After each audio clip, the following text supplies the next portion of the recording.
Hi guys, welcome back to our channel. Today we are doing Twin Flame Q&A, The Dark Side. This is part 1.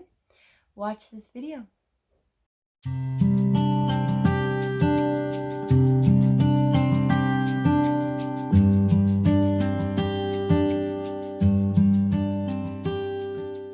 Welcome back. Thank you so much for being here today. I'm Serena. And I'm James. And we are Lifeafterunion, two twin flames in union.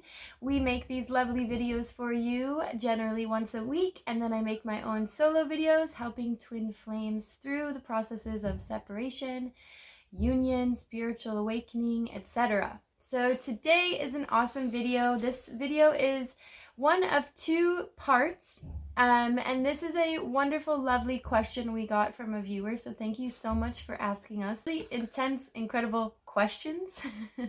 So yeah, basically this came in from a viewer. We love when you guys ask us questions because it really does help us to look at our own situation in a way that we might not originally, or even just come up with new and interesting content. You know, what we might have struggled through, other people might not struggle through, or what other people are going through, you know, we might not have talked on yet. So it's really important when you guys ask us questions or ask us to speak on certain things, because it not only helps us understand ourselves better, but it also helps us, you know, create new and interesting content. So put your comments below if you have any, or questions below if you have any. And without further ado, this video is going to mostly be for James.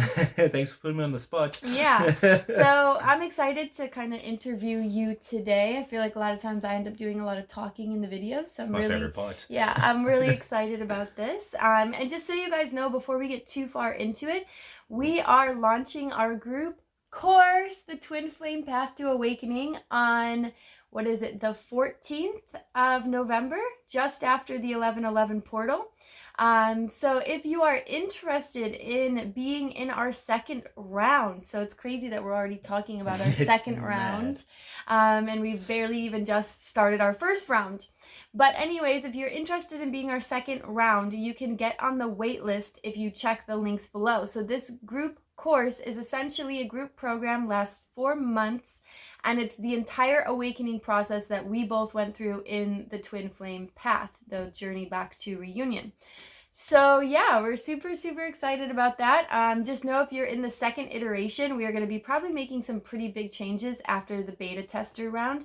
So it's going to be new and improved for you, and it's going to have all the goodness and support from the previous twin flames that took the course before you. So yeah, we're super excited about that. So if you want to join the waitlist, go ahead and do so. And let's get into the video. Okay, so the first question is, how did you personally cope, probably during our separation, with the negative raw emotions that come up? You know, whether that's frustration, anger, resentment, jealousy, all of these things. All the fun ones. Yeah, all the big, deep, dark ones. And it's really funny because the question to its extent was outside of surfing. So outside of like the physical activities, how did you process through all the negative emotions, like things that came up for you? And what emotions came up for you the most? This question, I've been thinking on it, and it stumped me, because obviously my big thing majority of the time that I use as my stress relief is going surfing or any sort of physical exercise such as playing soccer and all of that. So to try and make me think now outside of that what I did is it's a clever question. I think one of the things that really helped me a lot was the fact that for me personally, if I keep myself busy, it helps me deal with things, because then I don't necessarily, what helps me at least, deal with it in that very moment. I can deal with it in drips and drabs as I go along, whereas I managed to bury myself very much in work, especially during our separation when I was still working the Transkei.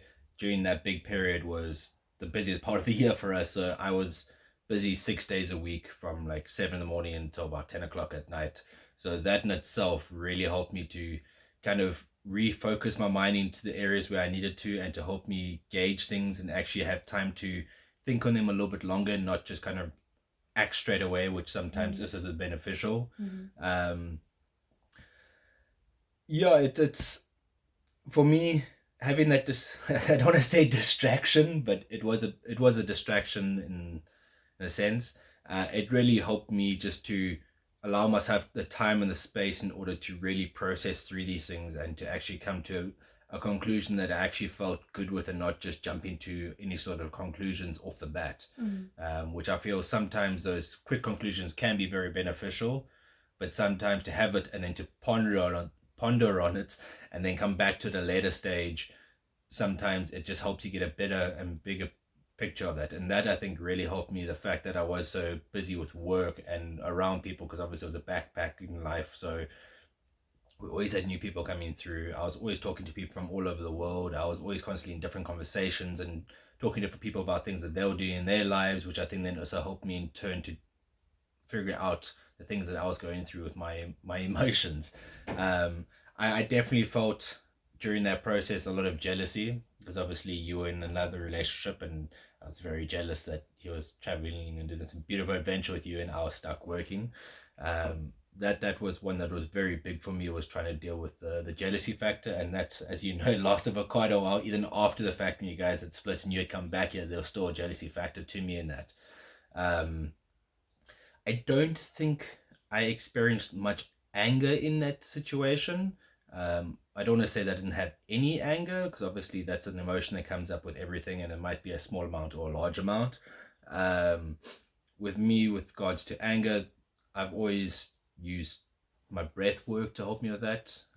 It's something that I've done since I was probably about 7 years old, when I had my original anger issues and all the rest, and dealt with all of that and trying to deal with how to handle my emotions. Um, yeah, it's, for me, obviously, as the question says, besides surfing, which is a big factor for me, it was just keep When it myself was a occupied. big factor for you, especially at that time in your life, because you were a surf instructor at that time in your life. Well, it was my entire life. So as it was, yeah. hung around people, talking to people from all walks of life, but my entire focus at that point was surfing, because, as you said, I was a surf instructor, so that was my job. Yeah, I drove people around for some of the hikes and joined them on that, but that was a very small portion in my lifespan at that point. Yeah. So it's a very difficult question to answer, because of it being such a main area that I was in. Yeah, we had a conversation actually, literally, I think yesterday, talking about how the two of us process emotion differently, and you likened it to eating apples. Do you want to explain that a little bit? 'Cause I think that's really important for people to know, that there is many different ways to process emotions, and just the way that you described it, I think, gives a good visualization of how there's different processing. So how did you describe me eating an apple? Like, this is me, like, if I were to process my emotions as eating an apple, this is how you described it, and then describe yours after that. So the way I put it about was saying that, because obviously, as we speak about, we experience things differently, is the way that I see it is that when Serena experiences or goes through her emotions with regards to eating an apple, is Serena will sit there and she'll slowly eat the apple all the way around, layer by layer, till she gets down to the core of it, so she gets to completion and then moves to the next thing. Where for me, I'll take a bite out of it here, and then I'll take a bite out of there, or come to a couple of weeks later or a couple of hours later, whatever it be, and then I'll finish the whole apple. It's like, so for you, you like to go through your full process of it to get to your point where you're like, okay, I have my conclusion. Where for me, I'll either take little nips at it, or I'll be like, I'm going to do it right now and be done with it. So like we were speaking about it, like you said, you feel that you process through things a lot faster than I do, but I felt like I process through things faster than you do. But if you look at the two time spans in correlation to the actual time period with what we live in, obviously yours would be quicker because it's in the moment and done. But then I saw mine as, when I deal with it, it's a much shorter time span to deal with it. So it might have been over a longer course of period, but the actual processing of the emotion, time spent processing the emotion was shorter. So, which we had a bit of a discussion on, because obviously we both thought the same of ourselves for the other person, which was quite an interesting way that we both had the same idea for ourselves. And but yeah, it's that's I don't know how that idea came to my head during that conversation, but to me that just made the most sense, that it's just an easy way to put an image to how we deal with emotions and how we deal with things that we're moving through in our different processes. Because because I mean there's many different ways to skin a cat, and it's and you are much less intellectual about your emotions. Like, so you guys, what you guys have to understand is I will sit down and I will journal and I will say, this comes from this wound when I was a child, and this is just because this is how I learned. I did a lot of really intense meditation, like that was, and I also went to therapy at a really young age. So I went to therapy around like 16, 17 years old. And so I learned how to process emotions that way. And then adding to that, like another, 4 or 5 years later, I did intense meditation that taught me, how to go back into my memories in order to pull up all of these different things. And that's why I do the work that I do now, is because I know how to do this extensively. But I like it that way. Like, I like to sit down with my journal and like feel everything and write it out and turn it into an understanding and a picture and a story. Whereas you move through emotion. No, you physically move through emotion. So you move energy, and this is, people call emotion energy in motion, right? So emotion essentially is just energy, and you like to move. You don't necessarily need to understand it. You don't need to pick it apart. You just move it through your body. And that's why I think surfing is so important to you, and that's why breath work is so important to you, because these are very somatic things that help you move energy through your body. So it helps you release the emotion rather than sitting there and pulling it apart and looking at it and dissecting it. You kind of just push it out, like move through it, and not in like a you must get out of here kind of way, but like that's your way of expelling it. You don't find as much joy in pulling it apart. Yeah, I mean, for you like to go very in depth, and you like to find the deeper meanings. I mean, same thing. I had a big discussion the other day. For you like to really dive deep into something and find the raw truth behind it. For me, I don't have to find that raw truth behind it for me to understand my emotion and what I'm going through and where it's coming from. And I don't need to be like, okay, well, this came from when I was 2 years old and 6 months and 3 days, because to me, that doesn't bring me any sort of closure or any sort of peace of mind or fulfillment or anything like that. It doesn't work for me in that way, and it works beautifully for you that way. And sometimes I'm jealous of you for that, because I can see how much it helps you and how easily you're able to, well, I don't always say easily, but how much easier it is for you to process through certain things and get to much deeper insight on it. Where for me, if I had to sit there and try to do that, first of all, my brain will just jump from one thing to the other until I'm completely distracted and not even thinking about where I started, because I've tried to do your way and it doesn't work with me, because I get very easily distracted, as you know. So for me, it's very much going through the motions with my physical being to actually find a way to express it. Because like, even when I'm surfing, if I'm on a wave and I'm riding down it and I'm doing my turns or whatever it might be, I'm pushing things out in order to release, so that when I go back to the back line where I'm sitting behind where the waves break, it then gives me time to sit there and think. Obviously it depends who I'm in the water, because sometimes I'm talking to people, which then as well sometimes bring things up, because I'm like, oh, well, hang on a second, that could be something. But a lot of the times I like to kind of sit in my own little space and just kind of sit there and daydream and think about random stuff, and it's never really any sort of structure to it. It's very much just like, oh, there's a little bit here, and oh, there's a little bit here. So it kind of makes me seem a little bit like kind of floaty out there, but in my own kind of way, it is a very structured way. Because for me, if I had to try put them from point A to point Z, my alphabet wouldn't look like the normal alphabet. It would look more like a keyboard. So for me, it helps kind of being able to jump between things. And that's why sometimes I might be dealing with 3 or 4 different scenarios all in the same space, because I'm able to jump between things a lot easier without even really thinking that I'm jumping between different things. It almost, to me, feels like it's all inclusive of the same thing, but it's just different areas that kind of synchronize. Yeah. And like we were also talking the other day about how a lot of times you will have things come up in your physical reality.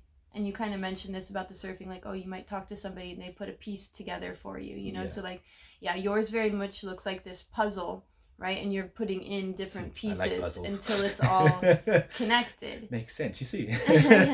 And so a lot of times I think what else helps you process and again, going back to the surfing thing, I know this question was not about surfing, but you're also a very strong water sign in your astrology. So water is very healing to you, and when you need to be cleansed and like recharged, you go to the water.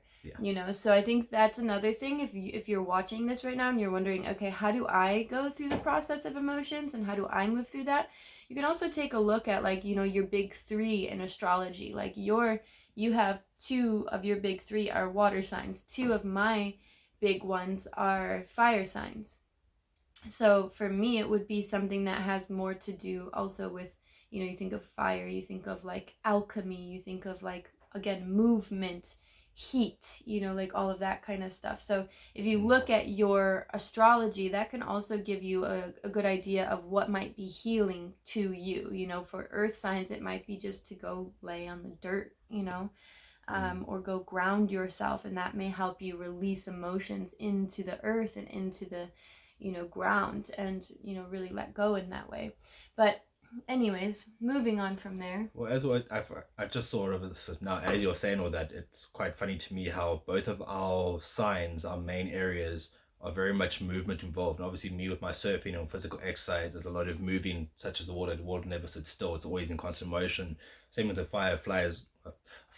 A fire is always flickering and moving around, which for you would essentially be your writing, because it's a very much of a flow state. Yeah. And I go I walk a lot. Like for me, it's very therapeutic to go for a walk also. But yeah, so I think that's really, really important, is when you know yourself at a really deep level, you're able to process your emotions and not judge that process so much. One thing actually that I want to bring up quickly before we go on to the next question is something that's interesting that you said during our separation, especially like the earlier stages, and you said then into the beginning of union, you felt a lot of jealousy. The interesting thing is, I didn't know this. You did not express this to me at all. I kind of did once or twice, but it was in my very vague kind of James way. Can you speak on that? Why did you feel like you couldn't share that with me? Did you feel like you knew it was your internal thing, so you just had to move through it in your way? Like, why did you not really share with me too much that you were jealous? I think definitely it was a lot of something for me that was very internal from previous relationships and things I've been through in my life and all the rest, which made me kind of almost scared to share it with you, because it's almost, in my view, it's a weak point from my side. So I feel very disempowered because I don't have that strength to necessarily share those things as much, because I know very much that it's something more in me that it's from experiences that I've had.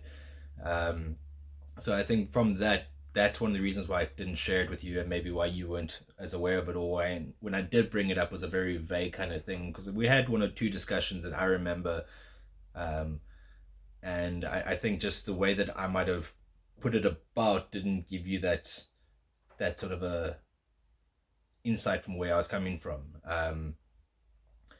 It's got me stumped. Because I think that's one thing that a lot of chasers probably also feel, especially with third parties or karmics or things like that, that it, like, jealousy is a very big, and anger and resentment for your twin being with somebody else, especially there's a lot of feelings of like, well, why are they with this person? Or, like, they're not right together, I should get to be with them. And that jealousy, you're right, is very kind of a disempowering emotion. But I think also a lot of people wonder, should I tell my twin that I'm jealous, or should I approach the situation, or do I just deal with that internally? Do you have any advice for people who are maybe going through the same scenario? I feel like it's one of those things where if you feel it's something you need to share, then share it. Because if it's your actual twin flame and it's the person you want to be with and they want to be with you, ultimately there's nothing that's going to be bad that comes from it. But at the same time, using this exact scenario, eventually these things do come forth as well. Sometimes you want them to come forth more kind of naturally, like we didn't obviously plan to talk about this. It wasn't that we sat here and wrote down a script and this was part of it, so it came out in a much more natural way. So that is obviously one way of going about it. But at the same time, if you have a burning desire, say like, I need to tell you this, then say it. And no matter what the outcome is, that outcome is not going to change. It's always going to be necessarily that outcome, because you can't change what's already going to be. At least I feel that way. Yeah. No, I think that's really interesting. So the next question was, did you ever get to a point where you just wanted to say F it and just give everything up completely? Yeah. Probably once or twice along the journey. I think the main one, which I'm sure you would probably think about straight away, is obviously when you said you're going to come back and then you didn't come back. At that point, obviously, I didn't know what was going to be happening. I was kind of like, yeah, no, fuck it. I don't know, so maybe I should, maybe I shouldn't. And that was, about a week and a half or so with no communication between the two of us, where things kind of just fizzled out a bit. And there was a part of me that was like, well, am I just living in a dream state? Am I actually, like, is this actually what's happening? Am I just hoping it's going to happen, or am I just wanting to happen because I'm afraid of something else? Yeah, it's it's a difficult one. So you did have times though where you were like, maybe I should just give this up. And what brought you back from that? I think the main thing that brought me back from those points was when we eventually came back into contact, say with that period as well, was the way that things kind of just seemed to fall into place. We obviously spoke about everything. We were very open and honest with each other through the whole process, and it actually made me feel more safe, both in myself and in you, and in obviously us as an item. Which definitely helped hugely, because as soon as I felt more safe, and I was like, okay, well, maybe I was just overreacting, but maybe it was just that circumstance that just made me be like, hang on, is this actually right? Because I feel that that's an important process to go through, because if you don't experience that, I feel that you haven't really done the full cycle of the journey, because all the negative and positive emotions, not that you really get negative and positive emotions, it's all part of what you actually have to go through in order to grow as a person, in order to grow with your partner, and in order to actually watch your partner themselves grow as well. But it doesn't mean that it's necessarily an easy thing to go through. There definitely were times where, I mean, I know you've felt this once or twice as well. I know that as well. We've spoken about it, where we have felt that maybe, like, is this actually the right thing? And I think what really defines that at the end of the day is how you come out of that and how you move forward from that, because it doesn't mean that you have to go back into union, because if you feel that it's not actually going to be beneficial to you, even if it is your twin flame, your true twin flame, maybe it's not the right point at that time. I mean, obviously we've gone through 1 or 2 stages like that. We haven't obviously split from there, but we've gone through those moments where, and then we've given ourselves space from each other in order to process things properly, and then we come back and talk about it at a later stage as well, and move our way through the emotions and everything else. So I think that is a very beneficial thing to have, and to have gone through, to actually know, okay, I have a deep understanding of myself then as well. Yeah, I do agree with that. And I think that's also part of a stage that a lot of people go through, which is moving into neutrality, or letting go of expectations. Sometimes, there's that quote out there that says it's more painful to hang on than it is sometimes to let go. And I think that's where a lot of people get to this effort stage, is they finally have enough of the pain. They finally have enough of, like, the angers, the triggers, the everything, to just say, okay, I'm not gonna care what the hell this person is doing anymore. I'm just gonna let go completely. And I think that's a lot of times that effort stage that causes you to go into that place. And that's actually, if you're the chaser watching this, that's actually where you become magnetic again. Because up until that point, you're putting your energy out, you're going towards this person, you're putting your energy out, and you're actually, like, you're bleeding out your own energy. And when you say, F it, I don't care what they do, you're actually regaining control of your own focus and your own energy. And then you're becoming magnetic, because you're saying either, I'm not going to take this treatment anymore. You're going to say, or you're saying, I'm not allowing myself to give so much of my power away to them and what they're doing anymore. Or you're saying, I'm willing and I'm ready to accept the love that I deserve, whether that be a high level soulmate, whether that be your true twin flame, whether that be your dog, you know, whatever that looks like, it doesn't matter. But you're regaining control of that energy. So I do think it is important in multiple aspects of the relationship, even in union. Like you said, we've gone through those stages where we just completed a big evolution, where I realized for almost a year or so now, I've been also still running from you. You know, in every interaction we've had, I'm putting up a wall. I'm like, you know, going away from you. I'm, you know, like all of these different things. And I finally got to a point with myself where I'm like, really, Serena? Are you going to get to the end of your life and be like, oh, I was never actually even in a relationship with the person I was married to? Yeah. You know what I mean? And like, that's a very serious question that I needed to ask myself.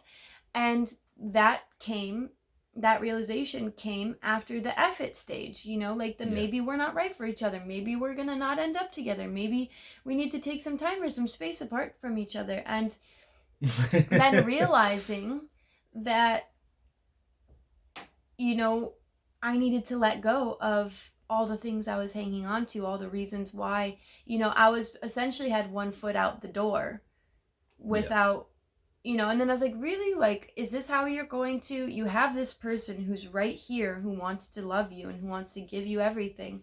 And are you really going to only accept 1/3 of that because that's what you think you're worthy of?